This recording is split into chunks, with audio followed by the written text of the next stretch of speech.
Hello friends, आप सभी का स्वागत है अंदाज स्टडी पर। सुमित्र, डीएम का हुआ आदेश जारी, यानी 27 जून तक यूपी के जितने भी जिले हैं उन सभी जिलों के स्कूल कॉलेजों से मांगी सूची कि आपके स्कूल में कितने बच्चे बैठ सकते हैं, सीट की संख्या क्या है, उन सभी का ब्यौरा डीएम जी ने मांगा है। सुमित्र, आप जुलाई ना समझकर लेकिन अगस्त के अंतिम सप्ताह को आप समझकर अपनी पढ़ाई शुरू करें, क्योंकि यही है अंतिम मौका वर्दी पाने का। सुमित्र, आज हमने 17 फरवरी का जो सेकंड शिफ्ट का पेपर हुआ था उसके जो हिंदी का जितने भी 37-38 प्रश्न थे उन सभी प्रश्न का हल सहित हमने आज वीडियो रखा है। सुमित्र, चलते हैं अपने प्रश्नों की ओर। सुमित्र, हमारा पहला प्रश्न है, निम्नलिखित में से कौन सा शब्द तत्सम है? इन 4 विकल्पों में आपको तत्सम शब्द बताना है। तो पहले का जो सही उत्तर हो जाएगा वह डी ऑप्शन राइट हो जाएगा, शुष्क। शुष्क जो है यह तत्सम शब्द है, यानी शुद्ध शब्द है। बाकी ये तीनों अशुद्ध शब्द हैं, आप इसे ध्यान में रखेंगे। आगे बढ़ते हैं मित्र अगले प्रश्न की ओर।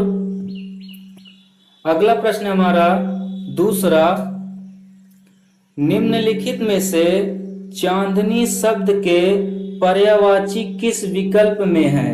यानी चांदनी शब्द के आपको पर्यायवाची बताना है इन 4 विकल्पों में कि कौन चांदनी शब्द का पर्यायवाची सही होगा। तो दूसरे का जो सही उत्तर हो जाएगा वह सी ऑप्शन राइट हो जाएगा, कौमुदी ज्योत्सना।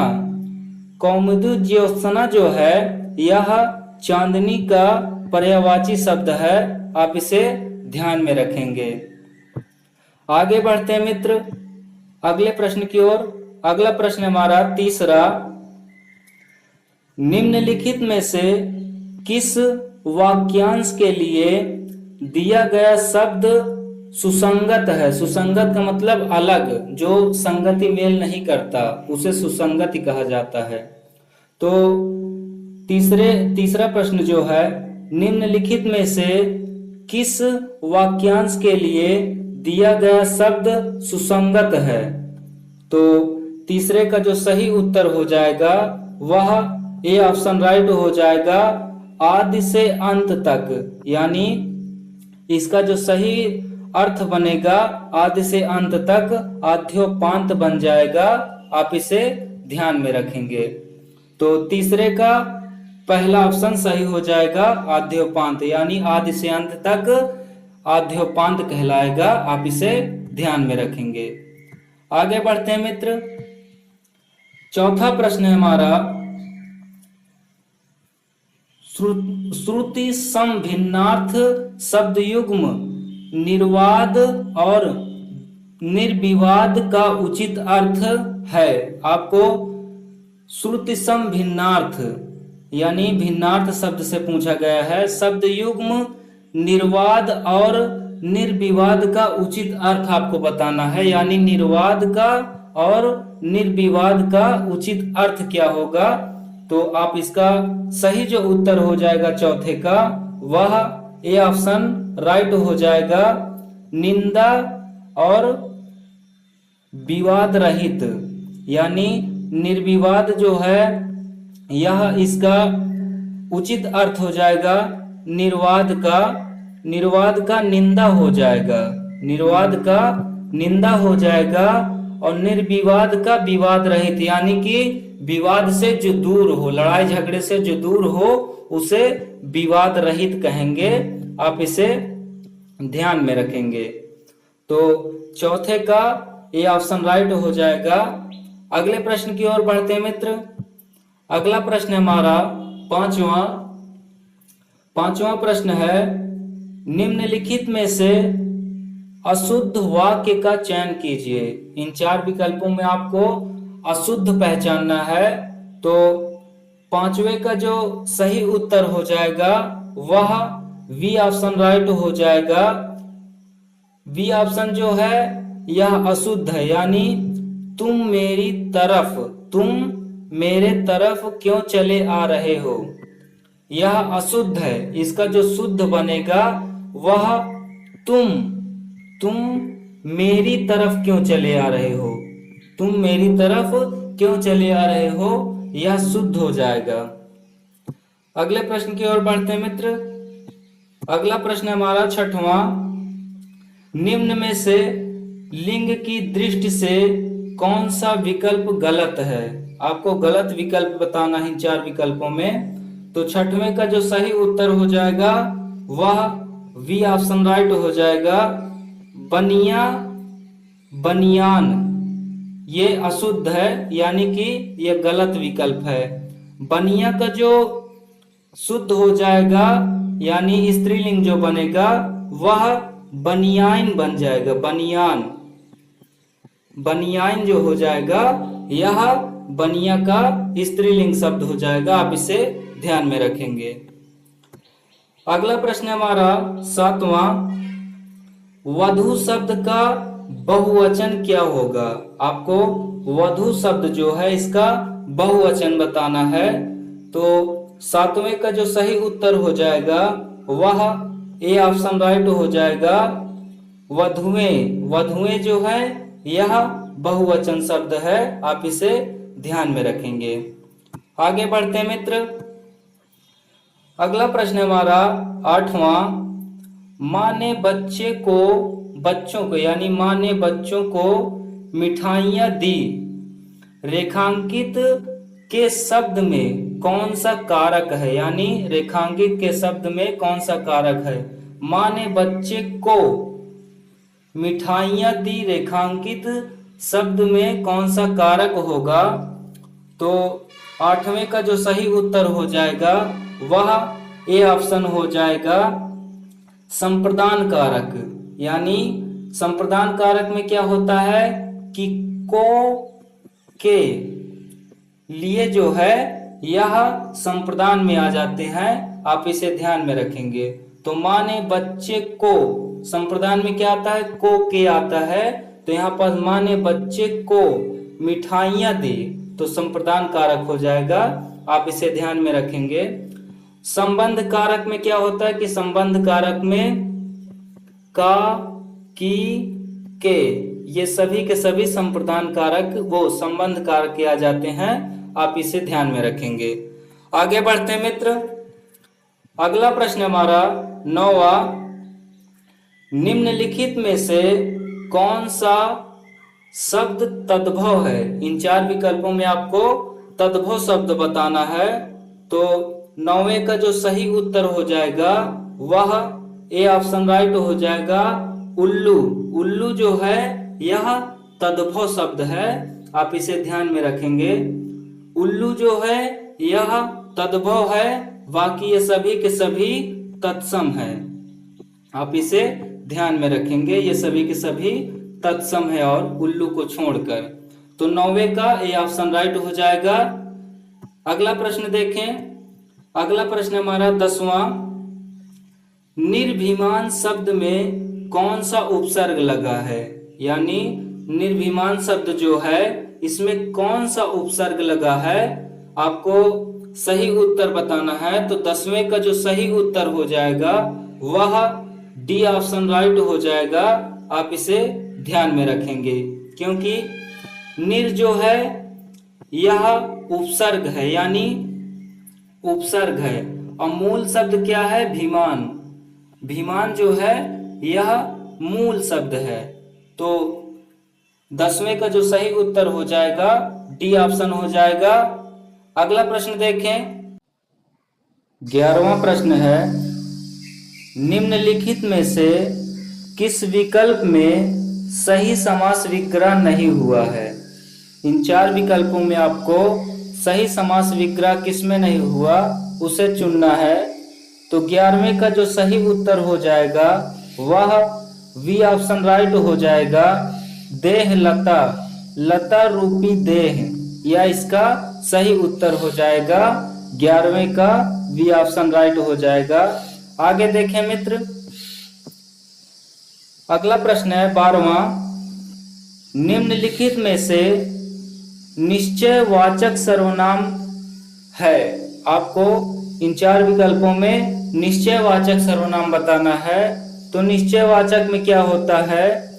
यह, वह, ये जो होते हैं ये निश्चयवाचक होते हैं, यानी यही वो आदमी था, वही था। ये निश्चय है कि यही था, निश्चय है कि वही आदमी था।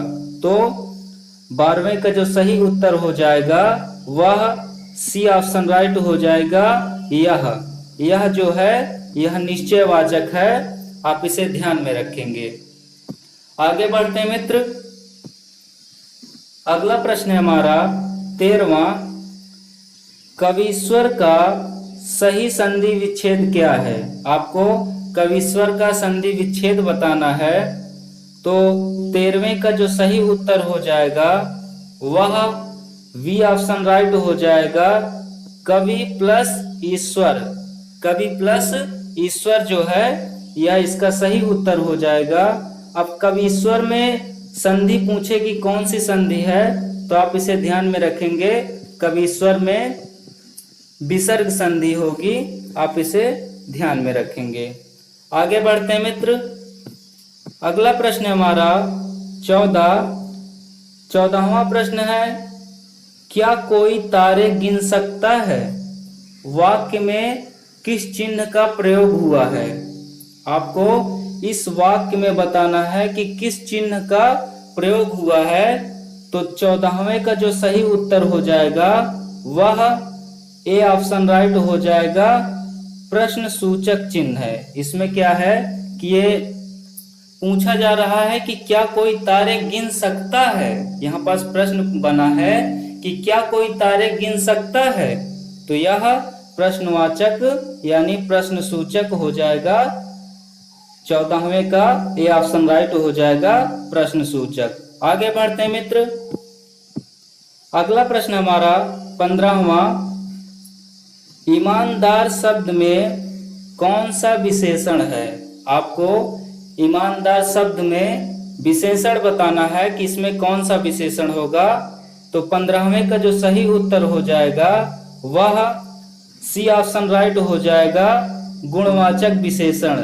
यानी ईमानदार जो है यह गुण है, क्योंकि वह आदमी के अंदर गुण है कि वह ईमानदार है।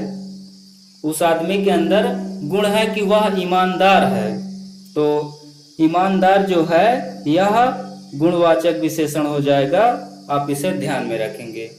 आगे बढ़ते हैं मित्र। अगला प्रश्न हमारा 16वां, निम्न में से सकर्मक क्रिया का उदाहरण कौन सा है?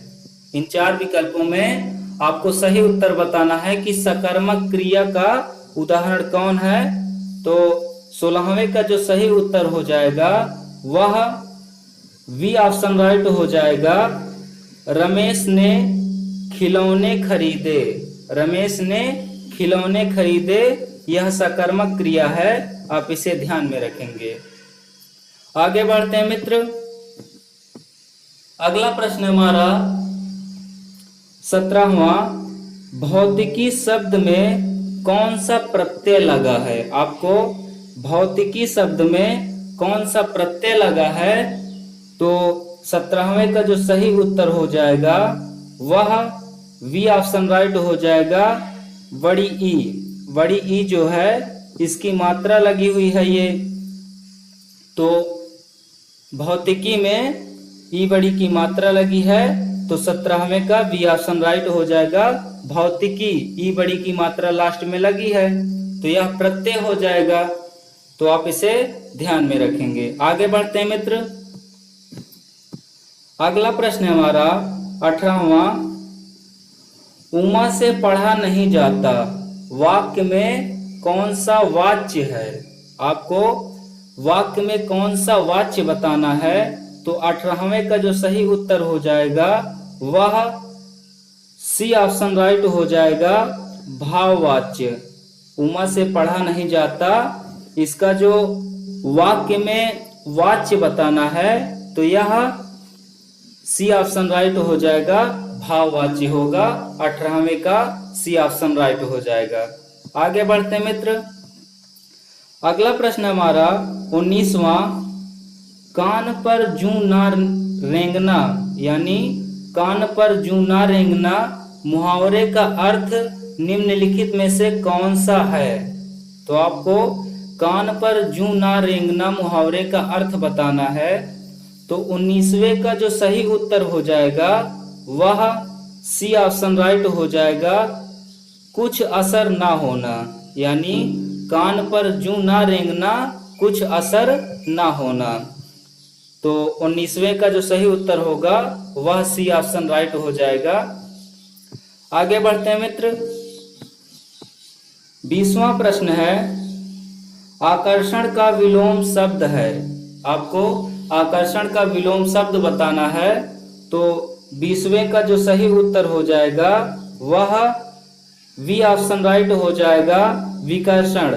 आकर्षण का जो विलोम होगा वह विकर्षण हो जाएगा। आप इसे ध्यान में रखेंगे। आगे देखें।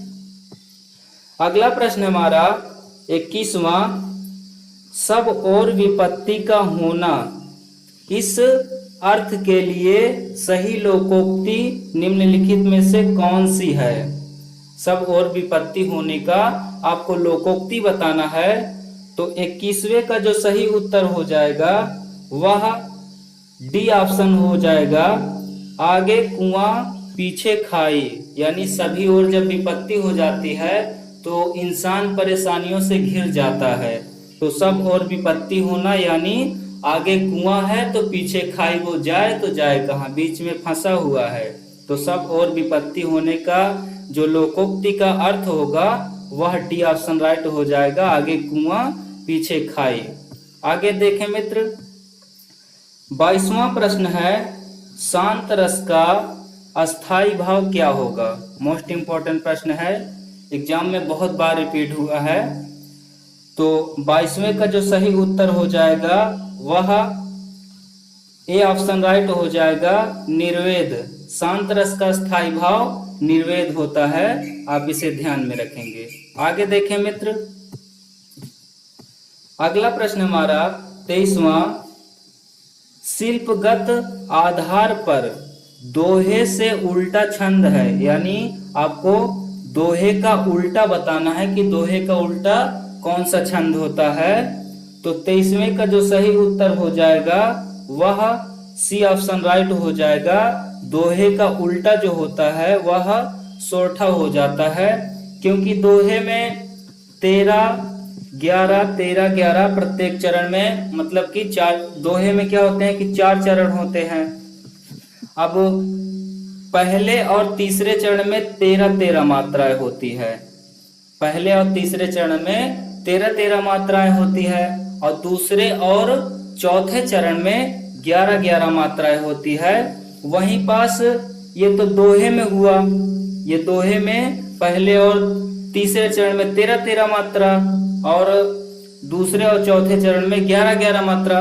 वहीं पास सोरठा में क्या होता है कि सोरठा में पहले चरण में और तीसरे चरण में 11 मात्राएं, पहले और तीसरे चरण में 11 मात्राएं और वहीं पास दूसरे और चौथे चरण में 13 मात्राएं होती है। तो आप इसे ध्यान में रखेंगे कि दोहे में पहले और तीसरे चरण में 13 मात्राएं और वहीं पास सोरठे में क्या होता है कि पहले और तीसरे चरण में 11 मात्राएं। तो दोहे का उल्टा सोरठा हो जाता है। आप इसे ध्यान में रखेंगे।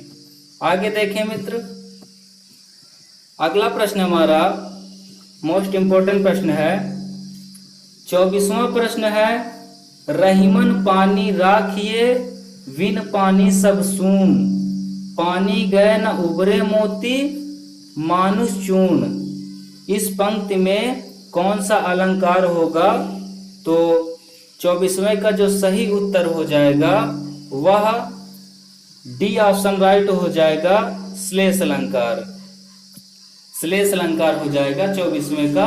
आप इसे ध्यान में रखेंगे क्योंकि यहाँ पास श्लेष अलंकार में क्या होता है कि एक शब्द के कई अर्थ हों।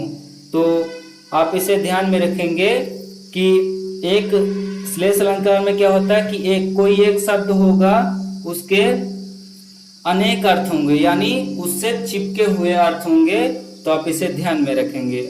आगे देखें मित्र,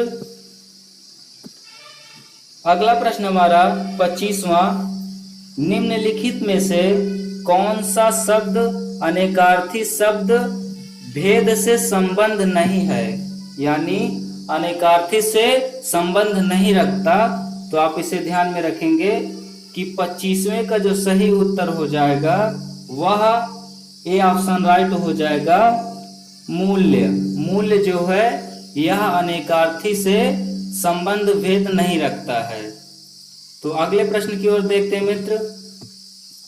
अगला प्रश्न हमारा 26वां, गाय मीठा दूध देती है, यह वाक्य किस काल का है? आपको काल बताना है कि गाय मीठा दूध देती है या किस काल का है उदाहरण। तो 26वें का जो सही उत्तर हो जाएगा वह डी ऑप्शन राइट हो जाएगा, सामान्य वर्तमान काल। गाय मीठा दूध दे रही है यानी कि देती है, अभी देती है, ऐसा नहीं है कि दे रही थी। तो अभी गाय मीठा दूध दे रही है, तो वर्तमान में ही तो दे रही है दूध, तो आप इसे ध्यान में रखेंगे कि गाय मीठा दूध देती है, अभी दे रही है दूध, तो आप इसे ध्यान में रखेंगे कि गाय मीठा दूध देती है। 26वें का जो सही उत्तर हो जाएगा वह डी ऑप्शन राइट हो जाएगा, सामान्य वर्तमान काल, यानी सामान्य यानी कि अभी जो चल रहा है उसमें दूध, गाय मीठा दूध दे रही है। आगे देखें मित्र, अगला प्रश्न हमारा 27वां, समस्त का पर्यायवाची शब्द क्या है? आपको समस्त का पर्यायवाची शब्द बताना है। तो 27वें का जो सही उत्तर हो जाएगा वह डी ऑप्शन राइट हो जाएगा, संपूर्ण। संपूर्ण जो है यह समस्त का पर्यायवाची है, आप इसे ध्यान में रखेंगे। आगे देखें मित्र, अगला प्रश्न हमारा 28वां, गांधी जी पापी किसे मानते हैं? यानी गांधी जी पापी किसे मानते हैं, यह गद्यांश से पूछा हुआ प्रश्न है। तो इसका सही उत्तर हो जाएगा ए ऑप्शन, श्रम ना करने वाले को गांधी जी पापी मानते हैं। आगे देखें मित्र, 29वां प्रश्न देखें मित्र, महात्मा गांधी का समस्त जीवन दर्शन श्रम सापेक्ष था, आशय स्पष्ट कीजिए। तो 29वें का जो सही उत्तर हो जाएगा वह ए ऑप्शन राइट हो जाएगा, महात्मा गांधी विचार की अपेक्षा श्रम को महत्व देते थे, यानी विचार की अपेक्षा श्रम को वो महत्व देते थे। तो 29वें का ए ऑप्शन राइट हो जाएगा। ये सभी 4-5 प्रश्न हैं, गद्यांश से पूछे गए हैं। हमने सिर्फ प्रश्न और उत्तर को रखा है, आप गद्यांश पढ़ के उसमें मिला लीजिएगा। सो मित्र आगे देखते हैं अगले प्रश्न की ओर। अगला प्रश्न हमारा 30वां, गद्यांश का उचित शीर्षक दीजिए, यानी पूरे गद्यांश को पढ़कर उसका सही उत्तर आपको देने को कहा है। तो 30वें का जो सही उत्तर हो जाएगा वह सी ऑप्शन राइट हो जाएगा, महात्मा गांधी के श्रम संबंधी विचार। महात्मा गांधी के श्रम संबंधी विचार, 30वें का सी ऑप्शन राइट हो जाएगा। 31वां प्रश्न देखें मित्र, गद्यांश के आधार पर चोर की परिभाषा क्या है? आपको पूरा गद्यांश पढ़ के चोर की परिभाषा बताना है। तो 31वें का सी ऑप्शन राइट हो जाएगा, बिना श्रम भोजन करना, यानी बिना काम धंधा के भोजन की व्यवस्था कर लेना। चोर की परिभाषा है बिना श्रम भोजन करना।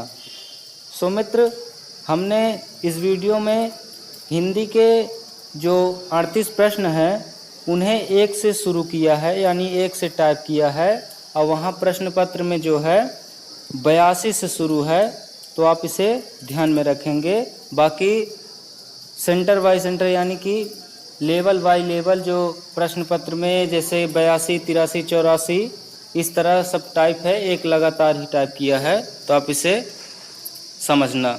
आगे देखें, 32वां प्रश्न है, नीरजाकृति निम्नलिखित में से किसकी रचना है? आपको नीरजाकृति निम्नलिखित में से किसकी रचना है बताना है। तो नीरजा जो है वह महादेवी वर्मा की रचना है। डी ऑप्शन राइट हो जाएगा, 32वें का डी ऑप्शन हो जाएगा, महादेवी वर्मा। आगे देखें मित्र, अगला प्रश्न हमारा 33वां, हिंदी भाषा किस भाषा से उत्पन्न हुई है? यानी जो हमारी हिंदी भाषा है वह किस भाषा से उत्पन्न हुई है?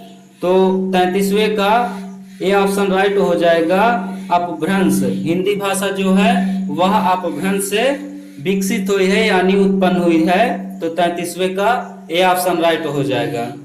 आगे देखें मित्र, 34वां प्रश्न है, वह बिल्कुल थक गया है। इस वाक्य में कौन सा क्रिया विशेषण होगा? वह बिल्कुल थक गया है, इसमें आपको क्रिया विशेषण बताना है। तो वह बिल्कुल थक गया है, बिल्कुल मिला तो बिल्कुल जो है वह रीतिवाचक क्रिया विशेषण हो जाएगा, 34वें का ए ऑप्शन राइट हो जाएगा। आगे देखें मित्र, 35वां प्रश्न है, निम्नलिखित में से मृदु शब्द का पर्यायवाची कौन सा नहीं है? आपको मृदु शब्द का इन 4 विकल्पों में पर्यायवाची बताना है कि कौन सा नहीं होगा मृदु शब्द का। तो कुल जो है यह मृदु का पर्यायवाची नहीं होगा, बाकी ये तीनों जो हैं बी सी डी ये मृदु के पर्यायवाची हैं, लेकिन कुल जो है यह नहीं होगा, तो 35वें का ए ऑप्शन राइट हो जाएगा। आगे देखें मित्र, अगला प्रश्न हमारा 36वां, आंखों के सामने वाक्यांश के लिए निम्नलिखित में से सही शब्द क्या होगा? आंखों के सामने वाक्यांश के लिए निम्नलिखित में से सही वाक्य क्या होगा? तो इसका सही जो उत्तर हो जाएगा वह बी ऑप्शन राइट हो जाएगा, प्रत्यक्ष। प्रत्यक्ष जो है वह आंखों के सामने वाक्यांश के लिए निम्नलिखित में से सही शब्द हो जाएगा, तो 36वें का बी ऑप्शन राइट हो जाएगा। आगे देखें मित्र, 37वां प्रश्न है, श्रुति सम भिन्नार्थ शब्द युग्म दिन दीन का सही अर्थ कौन सा होगा? यानी दिन दीन का आपको सही अर्थ बताना है, तो इसका सही जो उत्तर हो जाएगा 37वें का ए ऑप्शन राइट हो जाएगा, यानी दिन। दिन का मतलब दिवस हो जाएगा, दिन का मतलब दिवस हो जाएगा, और दीन का मतलब गरीब हो जाएगा, दीन का मतलब गरीब हो जाएगा, तो 37वें का ए ऑप्शन राइट हो जाएगा। आगे देखें मित्र, इस वीडियो का यह अंतिम प्रश्न है, 38वां प्रश्न, पंचवटी निम्नलिखित में से किसकी रचना है? आपको पंचवटी रचना के लेखक बताना है कि पंचवटी किसकी रचना है। तो 38वें का जो सही उत्तर हो जाएगा वह ए ऑप्शन राइट हो जाएगा, मैथिली शरण गुप्त। पंचवटी जो है यह मैथिली शरण गुप्त की रचना है। सो मित्र, आशा करते हैं कि यह वीडियो आपको अच्छा लगा होगा। अगर यह वीडियो आपको अच्छा लगा है तो वीडियो को लाइक कर लीजिएगा और चैनल को सब्सक्राइब कर दीजिएगा, ताकि हम जब भी ऐसे वीडियो अपलोड करें तो आप तक नोटिफिकेशन तुरंत पहुंचे। सो मित्र, फिर मिलते हैं अगले वीडियो में, तब तक के लिए धन्यवाद।